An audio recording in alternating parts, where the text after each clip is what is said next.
안녕하세요. 김현우 목사입니다. 팔복 강의를 들으시는 모든 성도님들을 환영하고 축복합니다. 지난주에 1강 강의를 다 들으셨습니까? 팔복의 첫 번째 내용이 무엇입니까? 마태복음 5장 3절에 심령이 가난한 자는 복이 있나니 천국이 그들의 것이며, 이렇게 첫 번째 복에 대해서 말씀을 드렸습니다. 우리는 여기서 출발합니다. 심령의 가난함이 그 무엇보다 우선됩니다. 우리의 영적 성장의 첫걸음은 바로 심령의 가난함입니다. 심령이 가난하지 않은 사람에게는 천국의 가치가 보이지 않습니다. 그 놀라운 하늘나라의 이야기를 아무리 해도 귀에 들려지지 않는다는 것입니다. 그러나 그것이 만약에 귀에 들린다면 굉장히 복된 사람입니다. 왜냐하면 천국이 나의 것이기 때문입니다. 오직 하나님 은혜로 주어진 그 하늘나라가 내 것입니다. 누구도 넘볼 수 없는 그 하늘나라의 복을 우리 모두 누렸으면 좋겠습니다. 오늘은 이어서 두 번째 그리고 세 번째 복에 대해서 여러분과 함께 나누도록 하겠습니다. 두 번째, 세 번째 복이 어떻게 되죠? 네, 마태복음 5장 4절, 5절 말씀인데요. 우리 한번 같이 읽어보도록 하겠습니다. 애통하는 자는 복이 있나니 그들이 위로를 받을 것이며, 온유한 자는 복이 있나니 그들이 땅을 기업으로 받을 것이며. 이렇게 오늘 이 두 구절을 가지고 우리 한번 암송이 될 때까지 이렇게 공부해 보면 좋겠습니다. 먼저 4절을 봅니다. 애통하는 자는 복이 있나니 그들이 위로를 받을 것이며, 이렇게 말씀합니다. 애통하는 자는 어떤 사람인가요? 자기 죄 때문에 아파하고 또 속상해하는 사람이며, 이 거친 세상 한복판에 살면서 삶의 무게에 시달려 말 그대로 애통하는 사람입니다. 여기서 우리가 주의해야 할 것은 애통함 그 자체가 복이 있는 것이 아니라 그 뒤에 생명의 원천이신 우리 하나님이 주시는 위로를 얻었기 때문에 복이 있다라는 것입니다. 간혹 슬퍼해야 하는 순간에 그 과정을 건너뛰어 버린 사람들이 있습니다. 그러면 나중에 몸과 마음에서 이상 반응이 와버립니다. 슬플 때 슬퍼하고 또 기쁠 때 기뻐하는 것이 우리 인간의 자연스러운 반응이지요. 아프면 아픈 것을 표현하십시오. 그것은 부끄러운 일이 아닙니다. 세상은 이렇게 말합니다. 행복을 추구하라.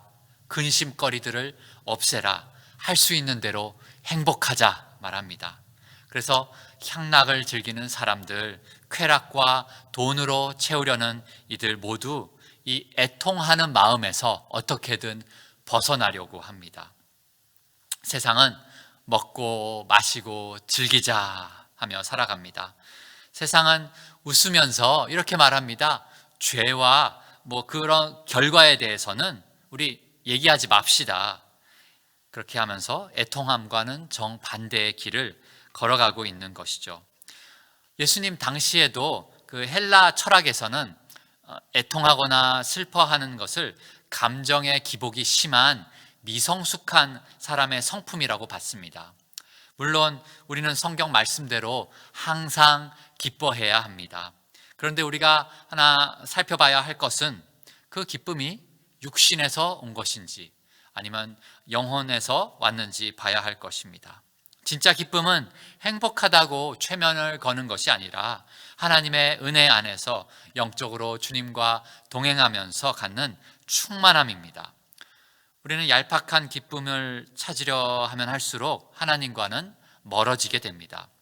이 진정한 기쁨의 세계로 들어가려면 우리는 먼저 애통하는 시간이 필요합니다. 아무 이유 없이 어려움과 고난의 시기를 겪을 때도 있습니다. 그것은 주님이 애통함을 통해서 내게 영적인 선물을 주려고 하시는 것일 수도 있습니다. 광야를 경험한 사람, 아무도 모르게 흐느껴 울며 애통해하는 사람, 그 사람이 복이 있는 사람입니다. 혹시 눈물이 나오지를 않나요? 영적으로 무감각해서 그럴 수 있습니다. 말씀을 들어도 요동하지 않고 감동과 회개가 회복되지 않는 사람은 그 마음의 완악함이 무너져야 합니다. 회개를 이루는 근심, 성령 안에서의 근심을 통해서 은혜로 나아가기를 소원합니다. 은혜는 이것입니다. 성령으로 충만해지려면 먼저 우리 심령이 가난해져야 합니다. 구원에 참 기쁨이 있기 전에 죄의식이 있어야 한다는 것입니다. 이것이 복음의 본질입니다. 성도들이 기쁨을 찾으려고 애쓰지만 삶을 낭비하고 있는지도 모릅니다. 먼저 죄의 문제를 해결해야 함을 모를 수도 있습니다. 정죄의식을 떨쳐버리려고 또 기쁨을 찾는데 이것은 불가능합니다. 이렇게 해서는 기쁨을 얻을 수가 없습니다. 행복하려면 먼저 애통하는 사람이 되어야 합니다. 우리가 사는 세상은 부유한 사람이 복이 있다 말합니다. 통장에 돈이 가득하고 냉장고에 음식이 가득한 사람이 복이 있다 말합니다. 그런데 예수님은 가난하다 못해 구걸하는 심령이 되어서 하나님께로 나아가는 사람이 복되다 말씀합니다. 그 가난한 심령을 가진 사람은 자연스럽게 자신과 이 세상에 대해서 애통할 수밖에 없습니다. 애통은 슬퍼한다는 뜻입니다. 헬라어 단어 중에 가장 강력한 슬픔을 표현하는 단어를 사용했습니다. 사랑하는 이의 죽음을 겪으면서 내뱉는 감정입니다. 애간장이 녹을 만큼 통곡한다는 뜻입니다. 사랑하는 가족을 잃고 상실감으로 고통받는 이들, 그리고 한평생 힘을 쏟은 직장에서 쫓겨나서 어느 날 삶의 향방을 잃어버린 사람들, 모두 다 애통의 감정, 그 아픔을 느꼈을 것입니다. 또 다른 사람이 겪고 있는 고통에 눈물로 참여하면서 함께 마음이 무너져 내려가는 그런 사람, 그 자가 애통하는 자입니다. 로마서 7장에서 사도 바울이 나는 얼마나 비참한 사람입니까? 누가 이 사망의 범에서 나를 건져낼 수 있습니까? 라고 외쳤습니다. 그는 스스로에게 파산 선고를 내렸습니다. 자신에 대하여 비탄에 잠겨 고통 중에 울부짖었던 것입니다. 자신에 대해서 철저하게 절망감을 가지고 바울처럼 내 안에 선한 것이 하나도 없습니다 라고 말하는 사람이 애통하는 사람입니다. 바울은 고린도후서 5장에서도 이 장막집에 사는 동안 무거운 짐에 눌려 신음하고 있다 말씀합니다. 이렇게 볼 때 애통하는 것은 필연적으로 심령이 가난한 데서 따라오는 것입니다. 내가 거룩하신 하나님을 대면하고 내가 살아야 할 삶을 응시할 때 나는 철저한 무능과 절망을 보게 됩니다. 내가 나의 영적인 상태를 볼 때 이것은 즉각 나를 애통하게 만듭니다. 자기 삶을 점검하는 사람이라면 자기 죄 때문에 필연적으로 애통하게 됩니다. 나는 오늘 무엇을 했나? 무엇을 말했는가? 다른 사람들한테 어떻게 행하였는가? 해서는 안 될 일을 했다는 것을 깨달았을 때 우리는 고통과 슬픔의 타격을 받으며 애통하게 됩니다. 어째서 나는 이렇게 화를 잘 낼까? 왜 이렇게 성질이 못 되는가? 나는 어째서 이렇게 악한 생각들을 품게 되는 걸까? 자기 자신에게 물어보면서 애통해야 합니다. 또 다른 사람들의 죄 때문에도 애통합니다. 나아가 이 세상에 만연한 그 도덕적 타락과 인류의 불행과 고통을 보면서 이 세상의 상태 때문에 애통해야 합니다. 이 모든 것이 죄 때문이라는 것을 알면서 애통해야 합니다.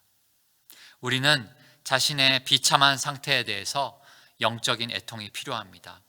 하나님을 향해서 나아가고자 하는 그 열망이 커서 육신의 연약함을 충분히 제압할 신앙을 가졌다고 생각했는데도 여전히 수시로 넘어지고 영적 전투에서 패배하는 자신을 보게 됩니다.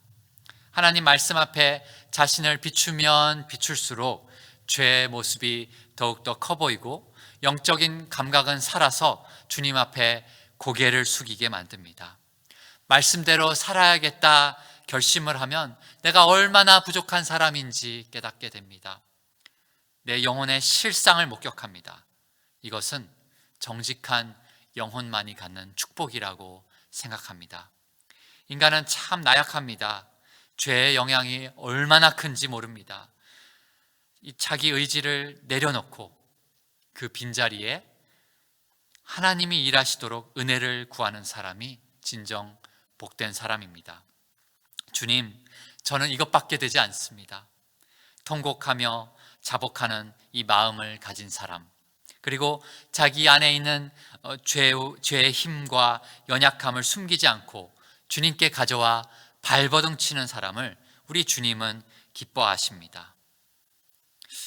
우리의 기대와는 다르게 신약 성경 어디에도 예수님이 웃었다는 기록을 전혀 찾아볼 수가 없습니다.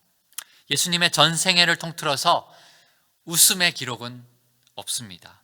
그러나 우셨다는 기록은 있습니다. 나사로의 무덤에서, 그리고 예루살렘을 보시면서 주님은 우셨습니다. 주님은 슬픔을 많이 겪었고 질고를 아는 분입니다. 인간이 흘리는 눈물의 의미를 그분은 아십니다. 예수님은 나사로의 무덤 앞에서 우리에게 죽음을 가져오고 그 삶을 망쳐놓고 불행하게 하는 이 죄라고 하는 무섭고 추하고 더러운 것을 보셨습니다. 그래서 우셨습니다. 예루살렘 성을 보고 또한 애통해 하셨습니다. 죄는 우리 주님의 마음을 찢어 놓았습니다. 우리는 죄 때문에 애통해 하고 죄가 이 세상에 들어와 이런 무서운 결과들을 가져왔기에 애통해야 합니다. 애통하는 자가 믿는 복음이 이것입니다.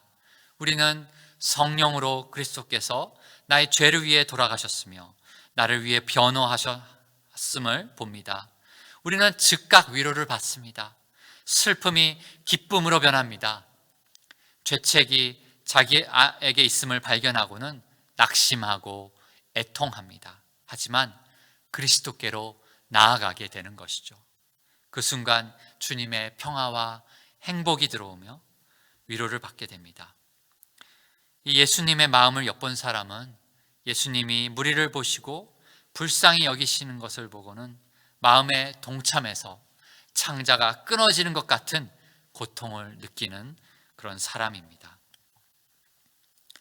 세상에서는 참된 위로가 없습니다. 하지만 죄와 이 세상의 비참함 때문에 애통하는 우리에게 이 복된 소망의 위로, 그리고 장차올 영광이 분명히 있습니다. 그러므로 그리스도인은 신음한다 하더라도 동시에 그 앞에 있는 소망 때문에 행복합니다. 우리에게는 궁극적인 영원한 소망이 있습니다.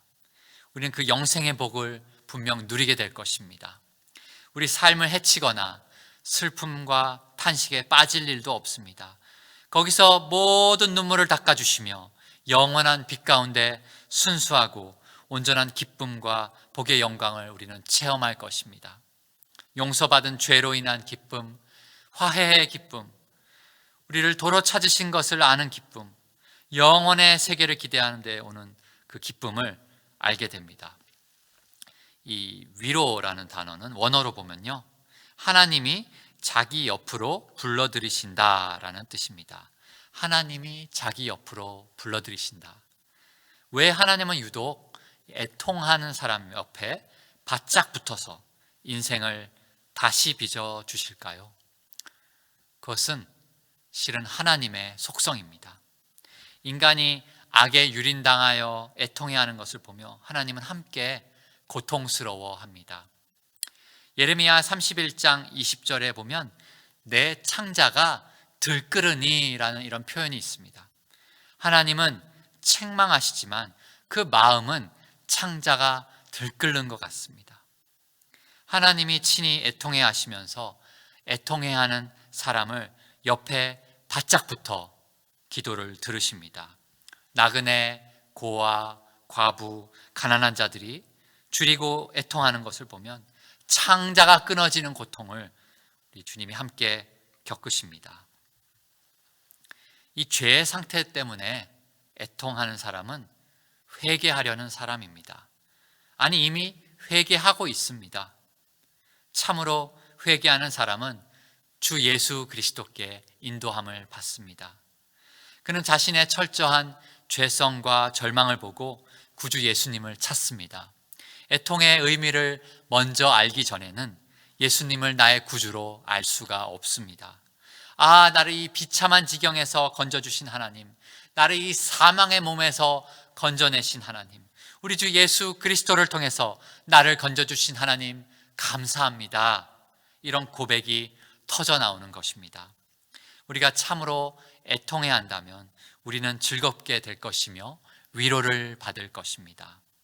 애통하는 사람은 슬퍼하는 사람이지만 병적인 사람은 아닙니다. 우는 사람이지만 비참한 사람은 아닙니다. 삶을 영적으로 바라보며 삶 속에서 죄와 그 결과들을 봅니다. 그리스도를 체험하며 장차 올 영광 때문에 행복해합니다. 이 피상적인 행복이 아니라 엄숙한 기쁨입니다. 이런 사람이 애통해하는 사람이요 복된 사람입니다. 애통하면서 위로를 받는 복된 사람이 되기를 소원합니다.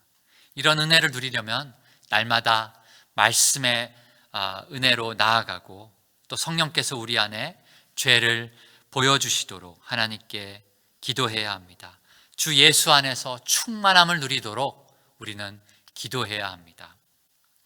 우리는 애통하는 시간들을 통해 자기 안의 문제들을 정리하고 이 거친 세월 속에 받은 상처들과 주눅 들어있는 마음을 주님께 쏟아낼 필요가 있습니다.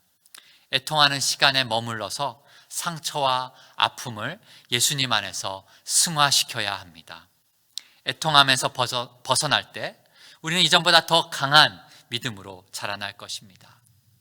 이제 영적 성숙의 두 번째 단계를 넘어서 그 다음 복을 이루는 계단으로 올라가 보도록 하겠습니다.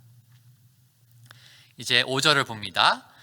온유한 자는 복이 있나니 그들이 땅을 기업으로 받을 것이며. 네, 이 세 번째 복인데요. 온유한 자는 어떤 사람입니까? 이 팔복을 하나씩 묵상해 보면 이 각 복은 다음 복을 암시해 주면서 연결이 됩니다. 우리는 무엇보다 먼저 심령의 가난에서 출발합니다. 그 가운데서 우리는 나의 죄를 보게 되고 애통의 상태로 인도함을 받습니다. 그리고 차례로 온유한 영으로 나아갑니다. 이 각 복으로 나아갈수록 점점 어려워지고 나로 하여금 더욱더 겸손하게 무릎 꿇게 만듭니다. 나의 연약함과 무능함을 보게 됩니다. 나의 힘으로 모든 것을 성취할 수 있다고 생각하는 사람, 그 사람은 아직 그리스도인이 되기 위한 시작도 못한 것입니다. 아, 나는 주님 앞에서 가진 것이 없구나 하며 우리는 심령이 가난하게 됩니다. 참으로 무력하게 됩니다. 여기서 우리의 죄성과 성품을 직면하게 되고 내 속에 거하는 죄 때문에 나의 최선의 노력에도 불구하고 여전히 죄가 있음을 보게 됩니다. 나 자신에 대해서 정직할 때 나를 끌어당기는 그 죄와 악을 보게 됩니다. 정직하게 봅시다. 사람의 심령이 가난해지지 않고는 결코 온유해질 수 없습니다. 자기가 죄인임을 보지 못하고는 결코 온유할 수 없습니다. 나의 죄성 때문에 가난한 심령과 애통함을 통하여서 자신에 대한 올바른 견해를 갖게 될 때에만 교만함이 사라집니다.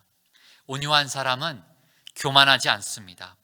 자기에게는 자랑할 만한 것이 하나도 없다고 느낍니다. 온유한 사람은 이렇게 자기를 주장하지 않습니다. 이 외부에서 오는 자극에 대해서, 말들에 대해, 또 관계 속에서 어떤 식으로든 반응하지 않으면 불편해서 견디지 못하는 경우가 있습니다. 억울한 것은 절대 못 참고 잘못된 것은 반드시 바로잡아야 직성이 풀리는 사람들이 있습니다. 세상은 자기를 표현하라, 권리를 당당하게 주장하라 말합니다. 온유해서는 이 거친 세상을 어떻게 살아갈까요? 세상은 힘과 세력, 권력, 능력, 공격성의 관점에서 생각을 합니다. 세상의 정복관과 소유관이 그렇습니다. 세상은 자기의 권리를 주장하고 자신을 표현하며 세력과 능력을 과시하고 나타낼수록 성공할 수 있다, 이렇게 가르칩니다. 여기서 우리는 그리스도인은 세상과 본질적으로 다르다는 것을 다시 한번 생각하게 됩니다. 우리는 새 사람, 새 피조물입니다. 전혀 다른 나라에 속해 있습니다. 세상은 우리와 다를 뿐만 아니라 우리를 이해할 수도 없습니다. 세상 사람들에게 기독교인은 수수께끼 같은 존재입니다. 당시 유대인들의 어떤 천국관으로는 메시아가 와서 전쟁을 통해 로마 제국을 정복하고 이스라엘을 승리로 이끌어 줄 것이라고 생각했습니다. 세상을 정복해서 하기 위해서는 교회가 분열되어서는 안 된다. 세상에 강력히 대항하기 위해서 교회가 하나 되어야 한다. 이 거대한 하나의 조직을 이루어서 세상과 대결에 싸워 이길 수 있다. 이렇게 주장하면서 교회가 세상 정치에 들어가야 된다라고 말하는 사람들이 있습니다. 하지만 이 온유함의 관점에서 바라본다면 그것은 매우 신중해야 된다는 생각이 들게 됩니다. 온유는 이 가난한, 괴로움을 당하는, 또 겸손한, 부드러움 등의 뜻이 있습니다. 온유한 사람은 가난해도 마음이 부유하고 하나님을 신뢰함으로 고난 앞에서도 평정심을 유지합니다.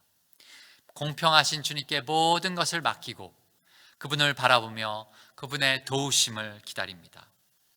아브라함과 롯을 생각해 봅니다. 아브라함의 온유함이 어떻게 드러납니까?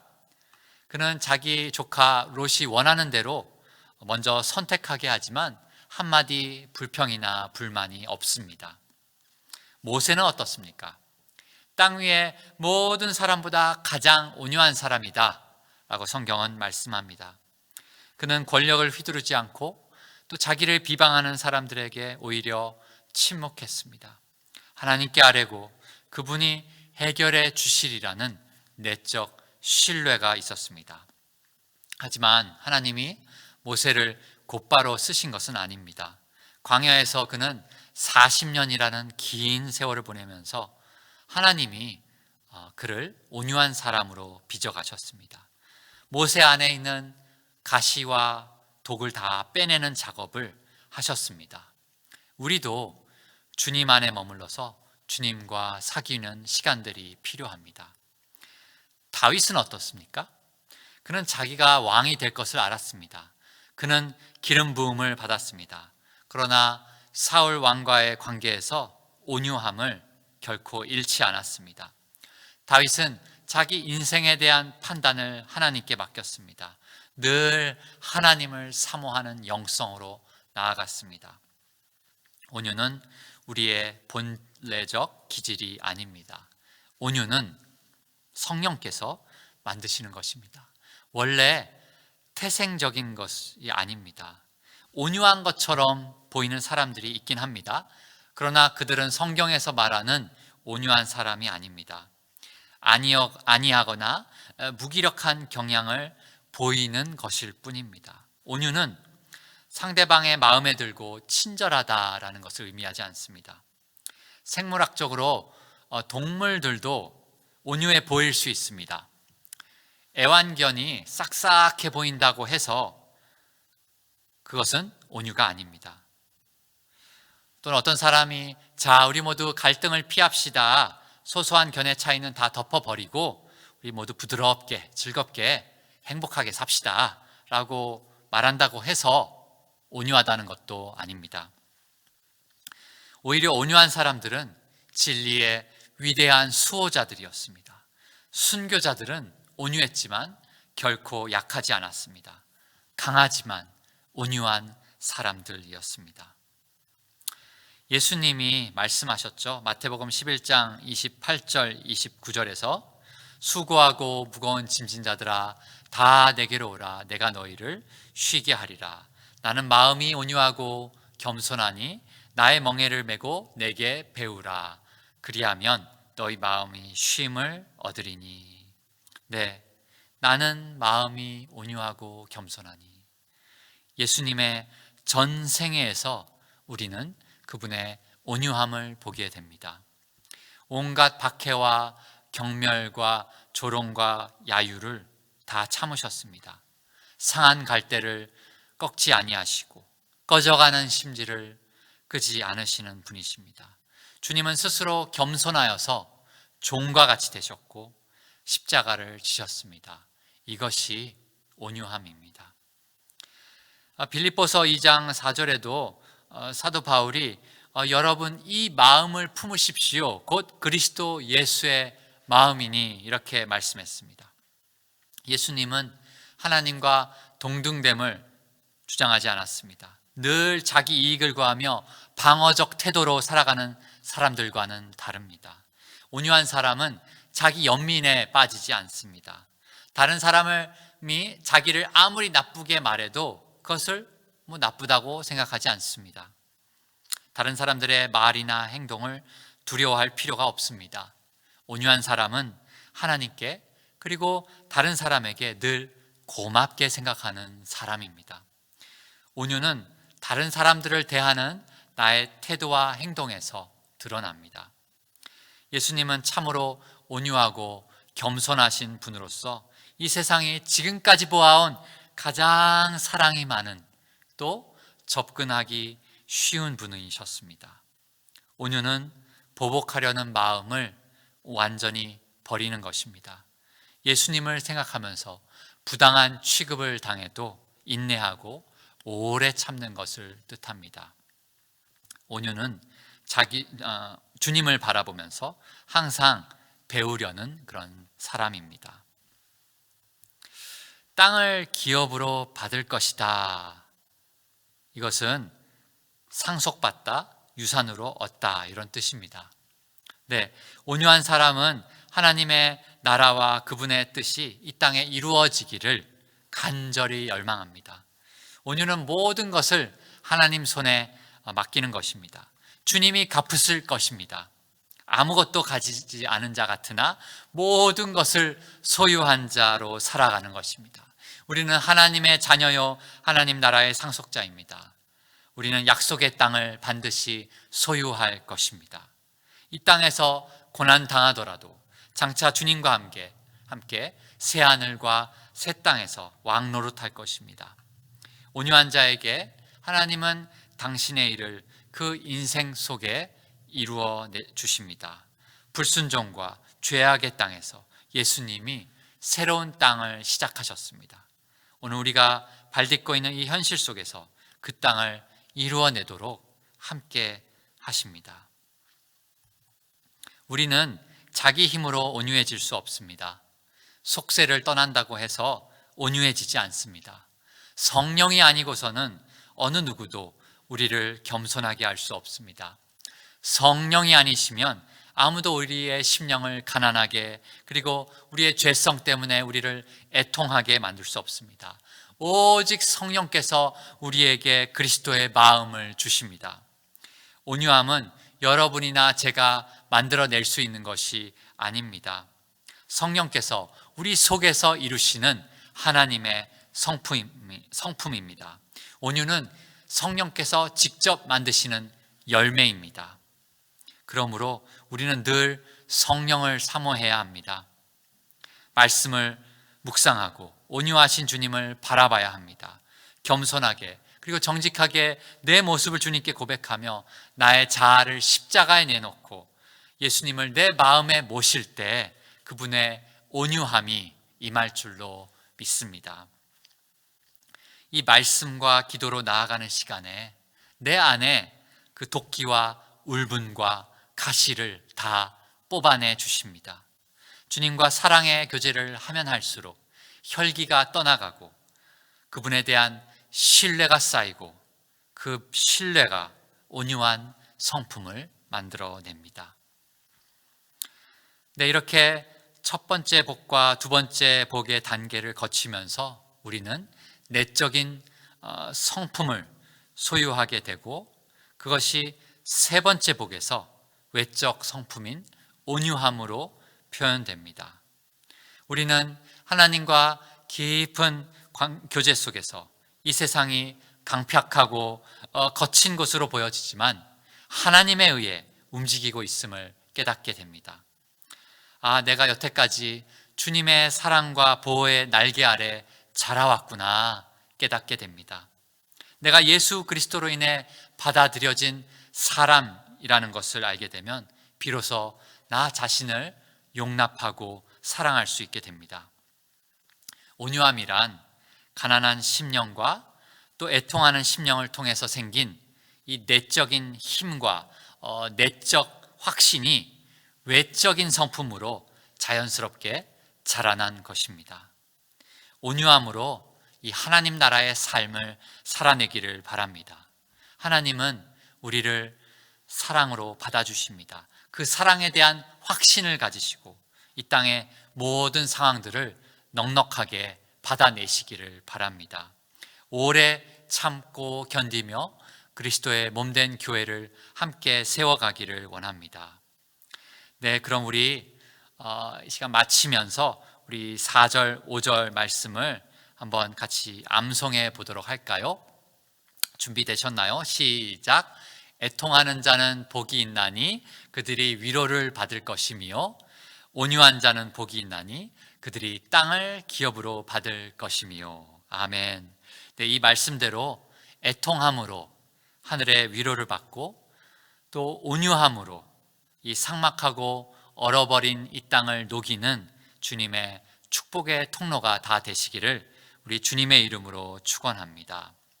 다음 시간에는 또 제3강으로 의에 줄이고 목마른 자 그리고 긍휼히 여기는 자에 대해서 살펴보도록 하겠습니다. 네, 마지막으로 제가 기도하겠습니다. 하나님 아버지 감사합니다. 오늘 애통하는 자 그리고 온유한 자가 복이 있음을 저희들에게 알려주셔서 감사합니다.